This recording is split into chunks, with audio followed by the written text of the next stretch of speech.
अस्सलामुअलैकुम नाज़रीन, ये देखें, ये हमारी शॉप है। इधर से आएंगे तो राम जानकी मंदिर है करीब में, इधर से आएंगे तो थाना पड़ेगा।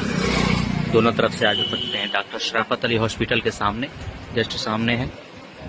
ये हमारी दुकान है, मिसबाही साड़ी सेंटर एवं निज़ामी गारमेंट्स।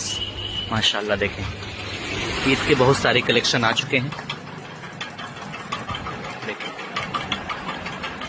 हमारे यहाँ बच्चों के कपड़े से लेकर के साड़ी, सूट, लहंगा, पेटीकोट का कपड़ा, ब्लाउज का कपड़ा, सूट का कपड़ा, jeans pant, shirt, T shirt, हर चीज़ अवेलेबल है हमारे यहाँ।